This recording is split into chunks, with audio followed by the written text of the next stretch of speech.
Museum. Ini adalah cerita tentang sepasang suami istri yang melakukan perjalanan ke luar kota pada pagi hari pertama mereka. Ketika mereka keluar dari hotel untuk mencari tempat wisata, hujan turun dengan tiba-tiba, membuat istri merasa kesal sejak awal. Suami berusaha berbicara jujur bahwa mereka tidak bisa mengubah cuaca. Saat mereka berjalan, mereka menemukan sebuah museum staff. Dengan hujan yang tampaknya akan berlangsung lama, mereka memutuskan untuk masuk ke dalam. Setelah masuk, mereka bertemu dengan petugas penjual tiket dan membeli tiket.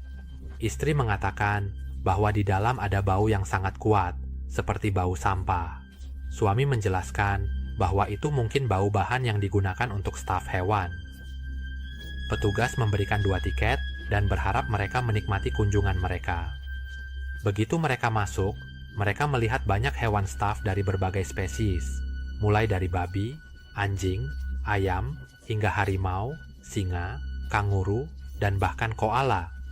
Suami sangat bersemangat dengan apa yang dilihat, tetapi istri merasa bahwa itu terlihat sangat menakutkan, seolah-olah hewan-hewan itu masih hidup dan sedang menatapnya. Suami berkomentar bahwa mungkin hewan-hewan itu sedang mengintai untuk menunggu waktu menyerang manusia seperti mereka. Istri berkata, "Jangan bicara hal-hal menakutkan seperti itu." Dia menatap seekor anjing staf yang seolah-olah sedang menatapnya dengan tatapan yang menakutkan. Tiba-tiba, suaminya melompat dan mengguncang tubuhnya sambil meniru suara anjing untuk mengejutkannya. Istri terkejut dan berteriak keras di tengah tawa suami dan orang-orang di sekitarnya. Istri merasa sangat kesal dan segera pergi menjauh. Pada malam itu, suami yang baru kembali ke hotel mendapati pintu kamar terkunci. Dia mencoba mengetuk pintu dan bertanya kepada istrinya, apakah dia masih marah? Tetapi dia baru ingat bahwa dia juga memiliki kunci kamar. Ketika dia merogoh saku celananya, dia menyadari bahwa kunci itu hilang.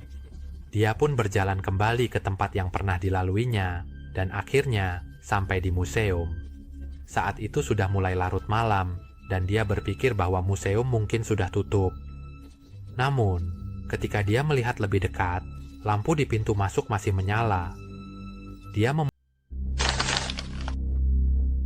festival di sisi lain. Cerita dimulai di sebuah festival di Jepang, di mana 2 sahabat bernama Ayako dan Miki menikmati berbagai atraksi festival, seperti toko permen kapas dan toko menangkap ikan mas. Ayako mengatakan bahwa dia ingin mereka berdua tinggal di sini selamanya, karena dia merasa senang dan terpesona saat melihat berbagai stan baru di sepanjang jalan. Ayako kemudian melihat stan penjualan topeng di depan yang sangat menarik perhatiannya, sehingga dia segera berlari ke stan itu tanpa menunggu Miki.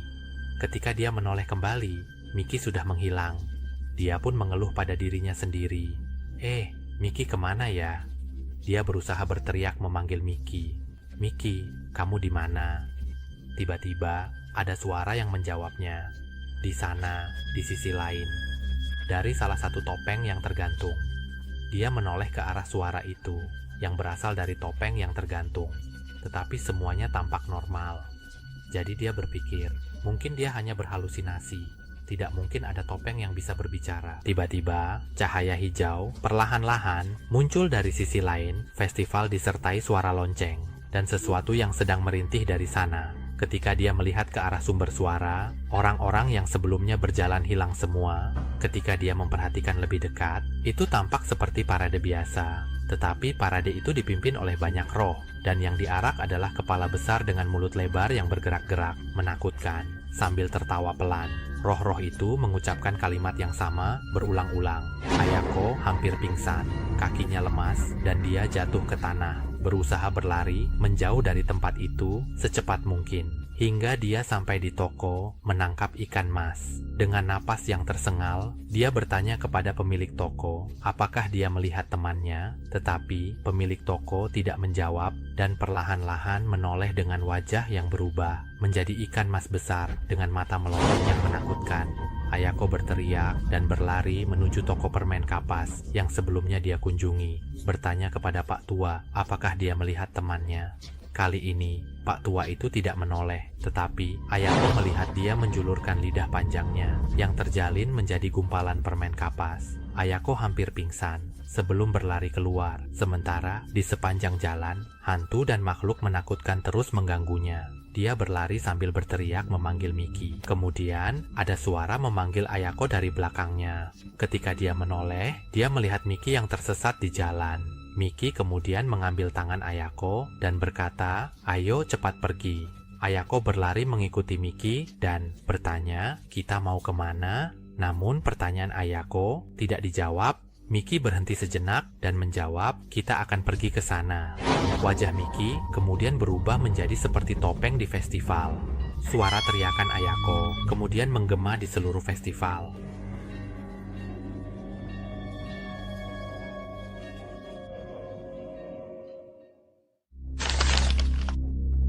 Di belakang, kejadian ini terjadi di tengah malam di perkemahan Koshinya saat 3 siswa, Yamato, Taichi, dan Osamu sedang berkumpul berbincang. Sementara teman-teman lainnya sudah tertidur. Osamu mengusulkan ide untuk pergi bermain ke sisi kamar tidur perempuan. Tetapi kedua temannya merasa lelah dan mengantuk dan mengatakan bahwa di sisi perempuan juga pasti tidak berbeda. Mereka pasti sudah tidur lama. Keduanya berkata, "Seharusnya kita hebat ya, karena sudah tengah malam begini masih tidak mengantuk." Setelah beberapa saat, Osamu mengatakan bahwa dia juga merasa mengantuk, tetapi akhir-akhir ini dia mengalami mimpi buruk yang membuatnya tidak berani tidur. Mendengar itu, kedua temannya tidak bisa menahan tawa karena berpikir usia segini masih takut mimpi buruk seperti anak kecil. Suara tawa mereka menggema hingga Osamu harus meminta mereka untuk diam karena teman-teman lainnya sedang tidur. Dia merasa sangat salah telah menceritakan mimpi itu kepada kedua temannya. Taichi kemudian meminta maaf dan bertanya kepada Osamu, "Kamu mimpi apa?" Osamu pun menceritakan kepada kedua temannya bahwa dalam mimpinya, dia duduk di kelas bersama semua teman, termasuk Taichi dan Yamato. Saat itu, dia tidak tahu mereka sedang belajar apa, tetapi pasti sangat menyenangkan, karena semua orang di kelas tertawa tanpa henti, yang membuatnya ingin selalu bersama teman-teman seperti itu. Namun, tiba-tiba terdengar suara pintu dibuka dari belakang kelas. Akan ada sesuatu yang berjalan masuk, tetapi dia tidak tahu itu apa atau siapa, dan tampaknya semua orang tidak bisa menutup mata, atau bahkan bergerak untuk memutar kepala mereka melihat hal itu. Sesuatu itu berjalan ke belakang mereka dan hanya tertawa. Osamu yang merasa takut berusaha mengingatkan dirinya sendiri untuk tidak menoleh dan hanya melihat ke depan. Tidak boleh melihat ke belakang sama sekali. Tiba-tiba, ada tangan besar yang menangkap kepalanya dan perlahan-lahan memaksa dia untuk melihat ke belakang sedikit demi sedikit. Saat itu, dia berusaha keras menahan diri dan berkata pada dirinya sendiri untuk tidak melihat, dan jika terus seperti ini, dia pasti akan melihatnya. Dia berpikir bahwa dia harus melakukan sesuatu, dan saat itu dia terbangun dari mimpinya dan berkata bahwa dia selalu bermimpi seperti ini. Itulah sebabnya dia takut untuk tidur karena takut akan mimpi. Ketika kedua temannya mendengar cerita Osamu, mereka merasa bahwa itu memang menakutkan. Mereka menghiburnya dengan mengatakan bahwa dia tidak perlu takut berlebihan, karena bagaimanapun juga itu hanya mimpi. Akhirnya, ketiga mereka pun berpisah untuk tidur. Tengah malam itu, tiba-tiba Taichi terbangun karena merasa ingin buang air kecil. Begitu dia memikirkan tentang cerita yang diceritakan Osamu, dia langsung merasa takut, sampai-sampai tidak berani pergi ke kamar mandi. Saat dia ragu tentang apa yang harus dilakukan, terdengar suara berisik, dan ketika dia melihat ke arah suara itu, ternyata Osamu sedang mengigau, menggerakkan tangan dan kepalanya. Tiba-tiba, dia tersenyum, dan Taichi bertanya-tanya, apakah Osamu sedang bermimpi buruk seperti yang dia ceritakan. Sebelum dia sempat berhenti bertanya-tanya, suara tulang leher Usupit yang dipelintir bersama dengan kepalanya menyebabkan wajahnya berputar menjadi spiral dan bola matanya melotot karena tekanan dari puntiran tersebut. Taichi terkejut dengan gambar yang dilihat dan mencoba memanggil Osamu. Sementara itu, kepala teman-teman lain yang sedang tidur mulai bergetar dan perlahan-lahan diputar satu persatu. hingga semua teman di ruangan itu memiliki kondisi yang tidak berbeda dari Osamu. Taichi berpikir, apa yang terjadi? Atau apakah ini mimpi yang pernah diceritakan Osamu? Tiba-tiba, ada tangan yang mengatur kepalanya dan memutarnya ke belakang dengan perlahan. Saat itu, dia tidak bisa menutup mata atau bergerak. Dia berkata pada dirinya sendiri untuk tidak melihat, jangan melihat sama sekali. Tetapi, karena dia tidak bisa menutup mata, dia melihat semuanya sejak awal. Dia melihat sosok seorang wanita yang memiliki tubuh kurus, rambut panjang, dan wajah yang terdistorsi, kepala yang diputar hingga matanya melotot keluar. Selain itu, lengan yang sedang memegang kepalanya adalah otot besar dengan pembuluh darah yang menonjol dan terlihat jelas.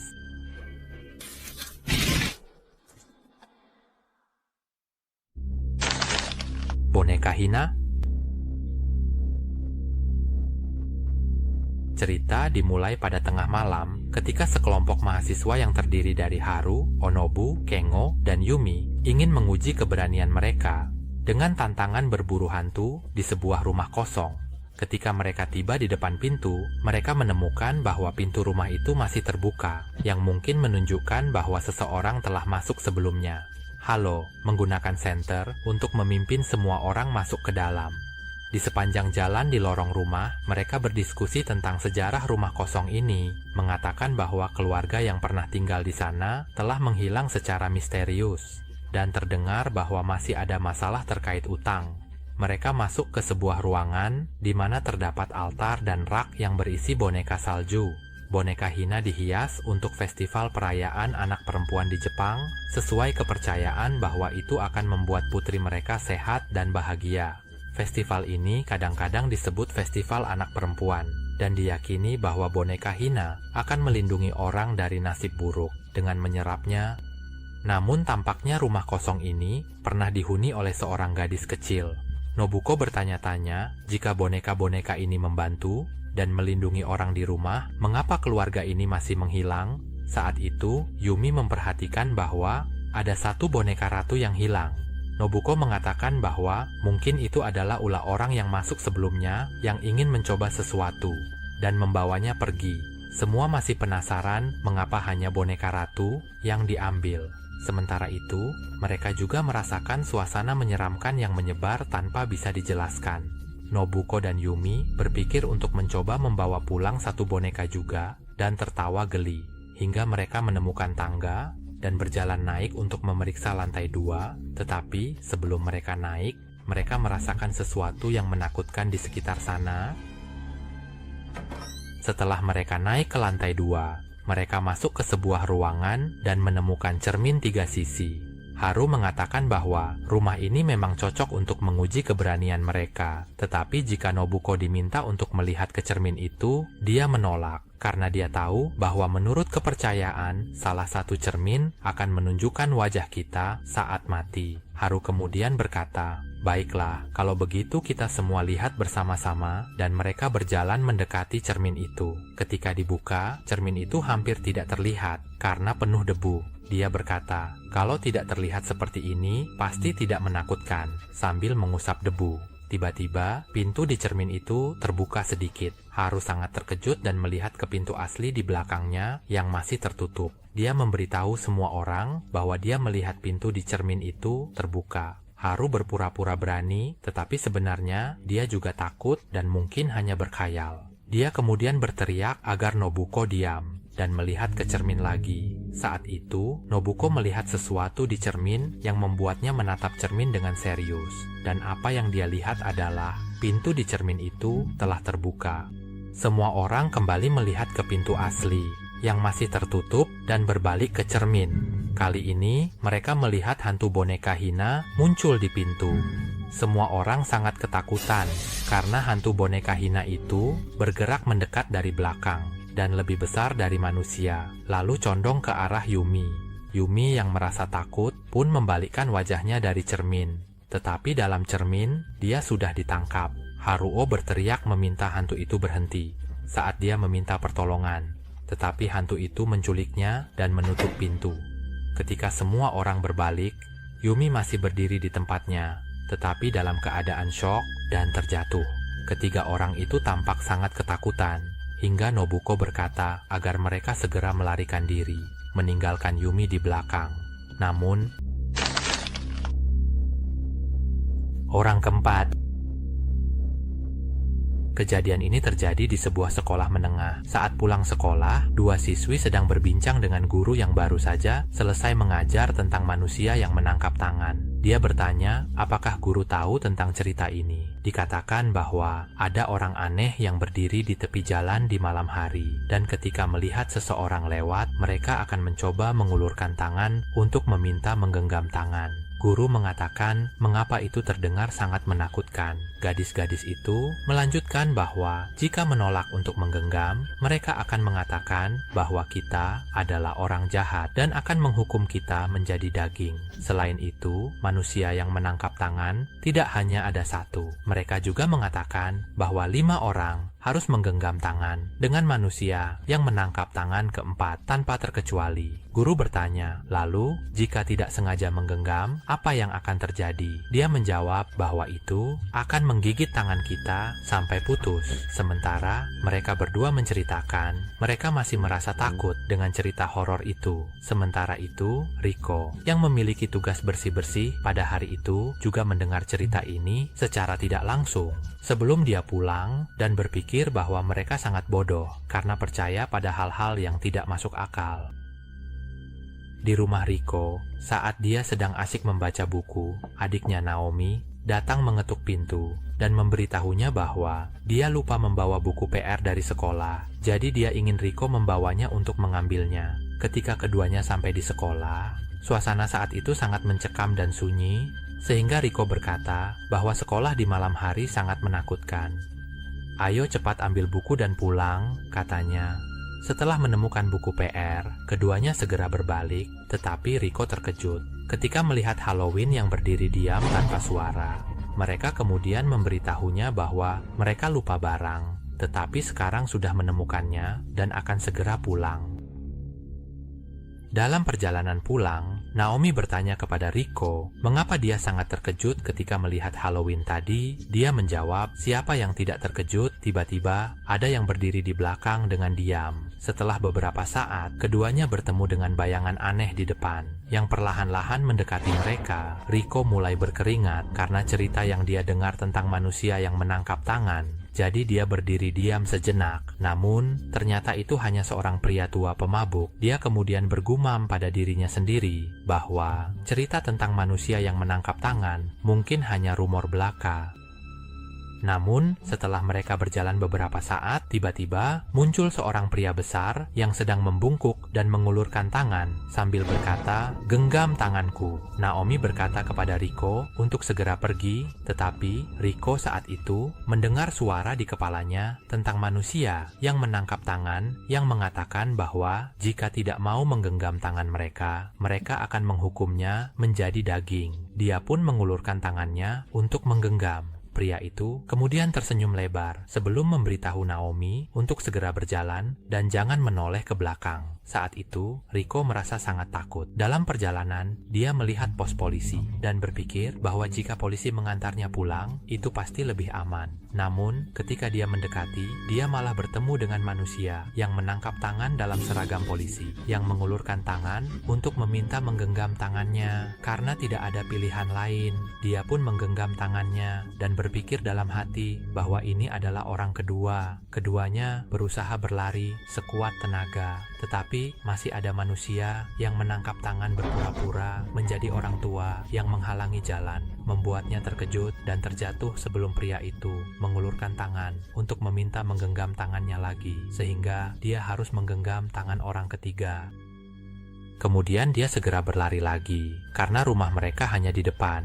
Riko mengulurkan tangan ke belakang agar Naomi bisa menggenggamnya dan mereka bisa cepat-cepat masuk ke rumah. Namun, tiba-tiba Naomi menghilang. Saat itu, Riko bingung dan tidak tahu harus berbuat apa. berusaha berteriak memanggil Naomi karena dia takut adiknya akan bertemu dengan orang keempat. Suara di kepalanya saat itu hanya mengatakan untuk tidak menggenggam tangan orang keempat dengan cara apapun. Suara panggilan Naomi pun terdengar bersamaan dengan tangan yang mengulurkan untuk menggenggamnya. Ketika dia menoleh, dia melihat adiknya yang sedang berlari mendekat. Tetapi di depan dia ada manusia yang menangkap tangan keempat, yang berdiri menghalangi, dan yang lebih penting, dia sudah menggenggam tangannya. Sebelum dia sempat berbuat apa-apa, makhluk itu membuka mulutnya lebar-lebar dan siap untuk menggigit tangannya.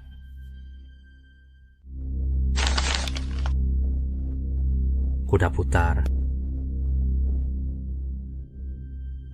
Adegan dibuka di sebuah pusat perbelanjaan 5, di mana guru anak laki-laki Shinichi dan anak perempuan Satomi mengunjungi zona taman hiburan. Satomi mengatakan bahwa dia merindukan masa kecilnya ketika ibunya memberinya uang untuk bermain di sini dan menunggu sampai ibunya selesai berbelanja dan menjemputnya pulang. Shinichi mengatakan bahwa aneh sekali karena sudah malam, masih ada orang yang bermain. Dia berkata, "Kalau begitu, mari kita bermain wahana sebelum pulang." Tiba-tiba, seorang badut muncul dari belakang mereka, dan dengan suara dingin bertanya, "Apakah kamu menghitung balon?" Satomi sedikit terkejut, dan mengucapkan terima kasih kepada badut yang memberinya balon. Sementara itu, ada pengumuman dari pusat perbelanjaan 5 bahwa mereka akan segera tutup. Satomi tampak kecewa, karena dia ingin bermain wahana sebelum pulang. Badut itu kemudian menyarankan, "Bagaimana kalau kamu mencoba naik kuda putar sebelum pulang? Hanya orang yang memegang balon merah yang bisa bermain gratis." Mata Satomi bersinar kembali, dan dia bersemangat untuk naik kuda putar. Lalu dia berkata kepada Shinichi, "Kalau begitu, mari kita naik kuda putar." Namun Shinichi menolak dan berkata, "Silakan kamu bermain, aku akan menunggu dan mengambil foto." Dia berkata, "Oke, kalau begitu." Dan kemudian dia berjalan menuju wahana kuda putar, melewati operator yang tampak lesu dan tidak bersemangat. Shinichi berteriak memberitahunya, "Jangan goyang terlalu banyak, nanti jatuh." Dia khawatir karena takut dia tidak akan bersenang-senang. Namun, saat itu masih ada sepasang anak laki-laki dan perempuan yang duduk di kuda putar, tetapi dia memperhatikan bahwa wajah mereka tidak menunjukkan kesenangan sama sekali. Wahana kuda putar pun mulai berputar. Ketika kuda putar berputar di putaran pertama, Satomi berteriak bertanya kepada Shinichi apakah dia sedang melihatnya, dan dia menjawab, "Jangan khawatir, aku sedang melihatmu." Shinichi berpikir dalam hati bahwa dia belum pernah melihatnya bersenang-senang seperti ini dalam waktu yang lama. Ketika kuda putar berputar di putaran kedua, dia bertanya lagi apakah dia melihatnya, dan dia menjawab, "Aku sedang melihatmu." Di putaran ini, Satomi mulai menggoyangkan tubuhnya lebih keras, sehingga Shinichi mulai khawatir karena takut dia akan jatuh. Di sampingnya, anak-anak yang duduk di kuda putar bersamanya menunjukkan perilaku yang aneh. Mereka mulai tersenyum dengan tatapan yang mulai terlihat menakutkan. Namun, di putaran ketiga, dia berteriak bertanya lagi, apakah dia masih melihatnya. Di putaran ini, Satomi mulai menunjukkan perilaku aneh. Dia menggoyangkan tubuhnya, membuat wajah aneh, dan matanya bergerak ke arah yang berbeda. Mulutnya terbuka lebar dengan cara yang menakutkan, dan dia bahkan tidak memegang tiang kuda putar. Shinichi mulai merasakan ada sesuatu yang tidak beres dan merinding tanpa alasan. Tiba-tiba, sekelompok orang dan staf yang mengenakan kostum maskot muncul. Saat itu juga, sinyal yang menandakan bahwa kuda putar telah selesai berputar berbunyi. Dia pun melihat ke arah kuda putar, tetapi pada saat itu, Satomi sudah menghilang. Hanya tersisa dua anak yang masih duduk bermain. Dia berusaha berteriak memanggil Satomi dan bertanya kepada operator wahana, apakah dia melihat gadis yang baru saja naik wahana itu, kemana dia pergi. Operator itu menjawab tidak tahu dan tidak melihat. Shinichi kemudian berjalan menuju kuda putar, tempat dia duduk, dan bertanya kepada kedua anak itu tentang Satomi, tetapi mereka juga menjawab tidak tahu dan tidak melihat. Shinichi mulai merasa tidak enak, dan tiba-tiba wahana kuda putar mulai berputar sendiri, sementara orang-orang yang berdiri di sekitar wahana itu mulai bertepuk tangan. Sebab apa? Tidak diketahui, sebelum sebuah tangan menjangkau dan menangkap Shinichi. Ketika dia berbalik untuk melihat, dia menemukan seekor kuda putar yang memiliki penampilan menakutkan dan berkata, "Shinichi, apakah kamu sedang melihatku?"